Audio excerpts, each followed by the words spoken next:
Magandang umaga mga kahuan. Narito na ang ating latest weather update today morning edition. At narito na ang lagay ng ating panahon ngayong araw ng Lunes, January 15, 2024. So lalong-lalo na sa mga magbabalik opisina, eskwelahan at kanilang mga trabaho sa araw na ito.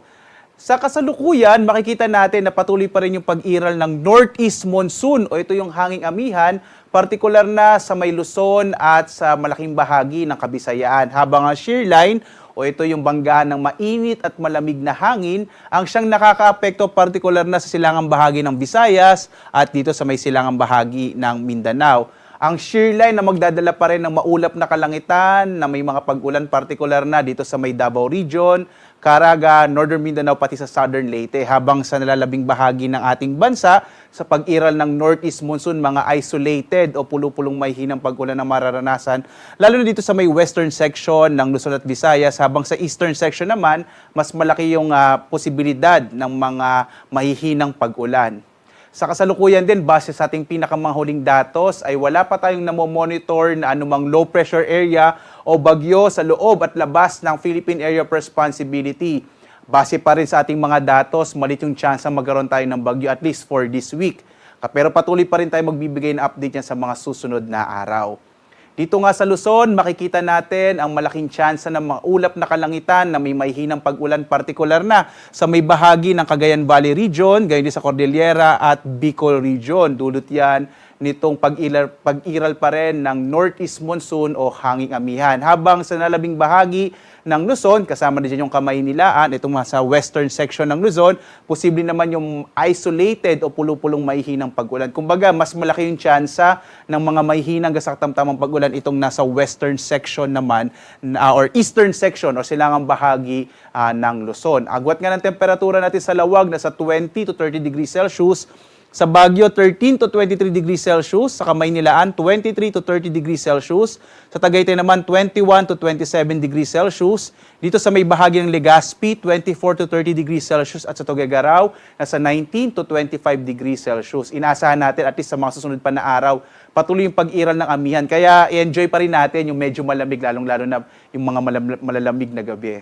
Dito sa may bahagi, sa gitnang bahagi ng ating bansa, yung Palawan tsaka yung Visayas, makikita natin ang patuloy na pag-iral din ng Northeast Monsoon, particular na sa Palawan at sa western section ng Visayas o yung Western Visayas region.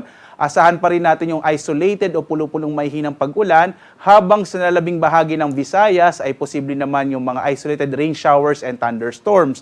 So makikita nyo yung malaking difference niya dito sa may western section ng Visayas at ng Palawan, mga light rains. May thunderstorms naman dito sa may bahagi ng eastern section ng Visayas kasama yung central Visayas. Yung agwat ng temperatura sa Calayan Islands, 26 to 31 degrees Celsius. Sa Puerto Princesa, 25 to 31 degrees Celsius, habang sa Iloilo, 26 to 30 degrees Celsius. Sa Cebu naman, nasa 26 to 29 degrees Celsius, habang sa Tacloban, 25 to 29 degrees Celsius.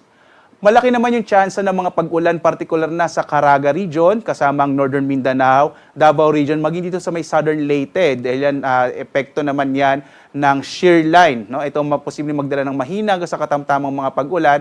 Habang sa nalabing bahagi ng Mindanao, itong Zamboanga Peninsula, Soxargen at Barm, ay posibilidad naman ng mga isolated o pulupulong mga pag-ulan na may kasamang pagkidlat, pagkulog.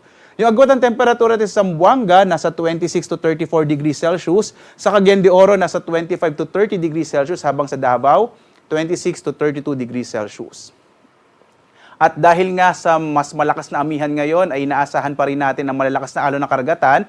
Kaya nakataas yung gale warning natin, particular na sa mga area ng Batanes at Babuyan Islands, sa northern coast ng Ilocos Norte at Cagayan, gayon din sa northern eastern coast ng Catanduanes, particular na rin sa mga bayan sa northern Samar, itong Bobon, San Jose, Catarman, Mondragon, San Roque, Pambuhan, Lauang, Palapag, Mapanas, Gamay at Lapinig. Gayon din dito sa may Eastern Samar, particular na yung mga baybayin sa Eastern Samar, sa Leyte, yung Mayorga, Abuyog, MacArthur at Javier. Gayon din sa may Southern Leyte, particular na yung mga bayan ng Silago, Hinungnangan, Hinundayan, Anahawan, San Juan, Liloan, San Ricardo, San Francisco, Pintuyan, St. Bernard. So yung mga nasa baybayin ho ng mga nabanggitang lugar ay delikadong maglayag yung mga sakyang pandagat. Gayun din ho dito sa may Dinagat Islands, Surigao del Norte kasama yung Siargao at Bocas Grande Islands at sa Surigao del Sur. Delikadong maglayag dahil inaasa natin magiging malakas yung pag-alon ng karagatan sa mga nabanggit na lugar. Kaya iwasan mo na ang pumalahot, lalong-lalo na yung mga maliliit na sasakyang pandagat at maliliit na mga bangka. Ang araw natin ay sisikat, ganap na 6:25 na umaga mamaya at lulubog, ganap na 5:46 ng hapon.